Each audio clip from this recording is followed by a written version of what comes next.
সহবাসের পরে মেয়েদের জন্য ফরজ গোসল না করে ঘরের কাজকাম রান্না বাড়া ইত্যাদি করা, বাচ্চাকে দুধ খাওয়ানো, এগুলো জায়েজ আছে নাকি না জায়েজ? গোসল ফরজ হওয়া অবস্থায় গোসল না করার আগ পর্যন্ত কয়েকটা কাজ করা নিষেধ। 1, নামাজ পড়া নিষেধ।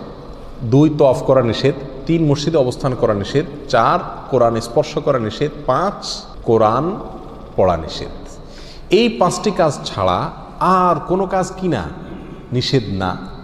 অতএব সহবাসের পরে কোনো মেয়ে, কোনো মহিলা তিনি যদি গোসল না করে, ফরজ গোসল না করে তিনি যদি কি করেন, গৃহস্থলীর কাজকাম করেন, রান্না বাড়া করেন, অন্য কাজকাম করেন, বাচ্চাকে দুধ খাওয়ান, এগুলো এই 5টি নিষিদ্ধ কাজের আওতায় যেহেতু নাই, অতএব সেটা জায়েজ আছে।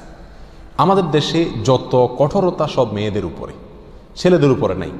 ছেলে গোসল ফরজ হয়েছে, 2-4 ঘন্টা শুয়ে রয়েছে বা এমনকি হাঁটাহাঁটি করছে, তাকে তেমন কেউ কিছু বলে না। সমস্ত চাপগুলা মেয়েদের উপরে। আর এই ফতোয়াগুলা মেয়েদের উপরে, ফতোয়াগুলা দেয়ও বেশিরভাগ মেয়েরাই।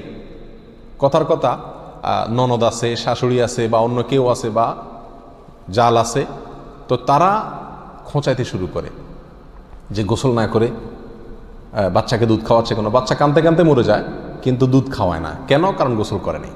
তো এগুলো না জানার কারণে হয়েছে। ফরজ গোসল না করে 5টি কাজ করা নিষেধ, এর বাইরে আর কোনো কাজ নিষিদ্ধ না। অতএব এমনকি আপনি রোজাও রাখতে পারেন, কি ফরজ গোসল না করে রাখতে পারেন বলতে সাহরি খেতে পারেন, সাহরি খেয়ে রোজা শুরু করতে পারেন। তাহলে আপনি বাচ্চাকে দুধ খাওয়াতে পারবেন না, কে বলেছে? বাসায় কাজ করতে পারবেন না, কে বলেছে?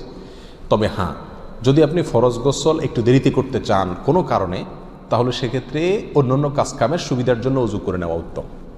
সহিহ মুসলিমের এক হাদিসে আসছে, নবী আলাইহিস সালাতু ওয়াস সালাম গোসল ফরজ হলে ওই অবস্থায় যদি কেউ ঘুমাইতে চায়, শুয়ে থাকতে চায় অথবা অন্য কোনো কাজ করতে চায়, তাহলে তাকে ওযু করে নেওয়ার পরামর্শ দিয়েছেন। অতএব ওযু করে নিয়ে এরপর অন্যান্য কাজ করা উত্তম। এর বাইরে ওযু ছাড়া যে সে কিছু করতে পারবে না, ব্যাপারটা এরকম না।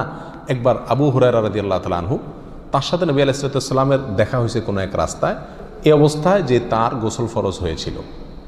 তো আবু হুরায়রা রাদিয়াল্লাহু তাআলা রাসূলুল্লাহ সাল্লাল্লাহু আলাইহি ওয়াসাল্লামকে দেখে এড়াইয়া চলে গেছেন, একরকম পালায়া চলে যাওয়ার মতো, যায় তাড়াতাড়ি করে গোসল টোসল করে তারপরে আসলেন।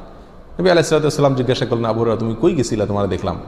বলে, ইয়া রাসূলুল্লাহ, আমার গোসল ফরজ হয়েছিল, তো আমি আপনার সঙ্গে বসবো, সময় দেব, ফরজ গোসল অবস্থায় আমার কাছে জিনিসটা অপছন্দ লাগলো, নাপাক অবস্থায় এভাবে থাক, আপনার সাথে সাক্ষাৎ করব। তখন নবী আলাইহিস সালাতু ওয়াস সালাম বলেছেন, সুবহানাল্লাহ, মোমেন আবার নাপাক হয় নাকি? অর্থাৎ এটা তো একেবারে তোমার পুরো বডি নাপাক হয়ে গেছে, টাচ করলে আমি নাপাক হয়ে যাবে, ব্যাপারটা তো এরকম না, তুমি এটাকে এত কঠিনভাবে নিয়েছো কেন? তাহলে এই সব হাদিসগুলোকে সামনে রাখলে মোটামুটি পরিষ্কার হয়ে যায়। আমাদের আয়েশা রাদিয়াল্লাহু তাআলা আনহা থেকে এক হাদিসে আসছে, তাকে জিজ্ঞাসা করা হয়েছিল যে নবী আলাইহিস সালাতু ওয়াস সালাম